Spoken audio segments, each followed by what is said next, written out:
Hi everyone, Spider-Man 1991 here on DarkAvengerINCPlus, where today I'm going to be talking about Dynamite Comics, The Green Hornet, Issue 4. Warning, this will be a sort of in-depth review, so I will be discussing spoilers, alright? Okay, pretty much this issue, Britt Reed continues his campaign to become mayor of the city. Meanwhile, Kato has been spending his time since... Well, last issue he decided to resign after Britt went too far, using the Sentinel to accuse a man of being the criminal bomber, the Voice, and that forced the man, Winston Mills, the man Britt Reed accused, into shooting himself. Apparently in this issue it's revealed that Mills survived, but he's in a coma. And because of that, Kato left. Kato's pretty much been working solo by himself, and fortunately Kato's work has paid off because he's actually able to find the real person who is being the Voice.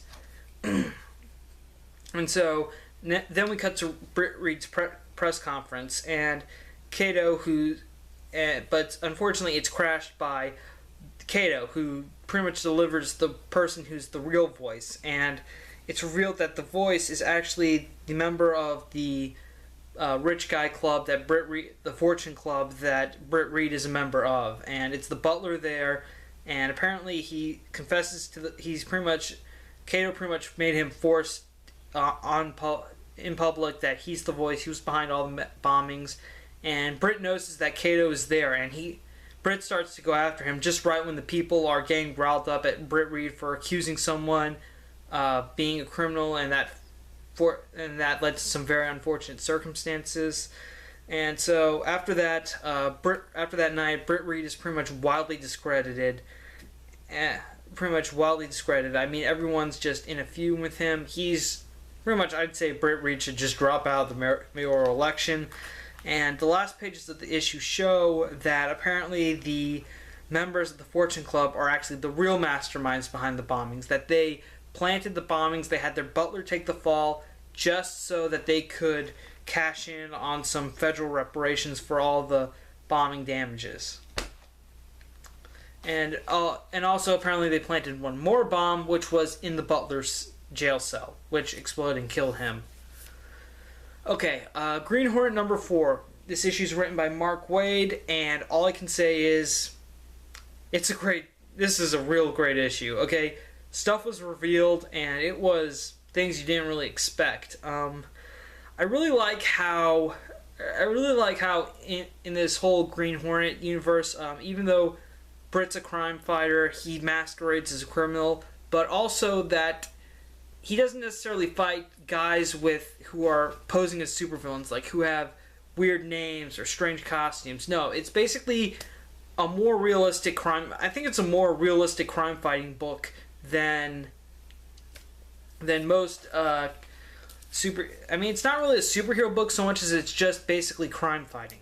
Okay, that's the perfect way I would describe it. I mean, in all honesty, this is just great pulp crime fighting, and I'd say if you're a fan of that type of genre, like that sort of stuff, which I think Dynamite is really doing a good job with. I mean, I think people have said good reviews of other stuff like The Mask or The Shadow.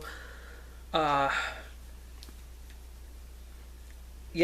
would say, if you want something that reads like a superhero book but doesn't necessarily have superheroes in it, Green Hornet is definitely the book for you. If you like gangster movies or stuff like that, then yeah, Green Hornet is great. Mark Waid really is doing a great job with this book. This really did have a lot of twists and reveals as far as it feels like things are going to get worse for Britt Reed and Kato with their partnership, because Kato pretty much really even though Britt did a terrible thing, Kato just really screwed him over at this point. Maybe Kato did this just to kind of teach Britt a lesson that he's going down a dark road and he didn't want him to see down this road, but I don't know if this is kind of like a whole ends justify the means situation. If this leads to a revelation that Britt this leads to Britt having a revelation that he was wrong of doing this. He went too far. If he has that revelation, I'd say great. But if it doesn't, it's just basically a complete dissolve. Well, I don't think it's going to be a complete dissolvement of Kato and Britt's friendship, but I really hope that it does lead to something positive, because right now things do not look good between the two of them. Overall though, Green Hornet is a great series by Dynamite right now. Highly recommend people pick it up. It's amazing. Okay, that's it for my review of Green Hornet number 4. Thank you for watching. Thank you for subscribing to Dark Avenger Inc. Plus. I'm Spider-Man 1981, and I'll see you later.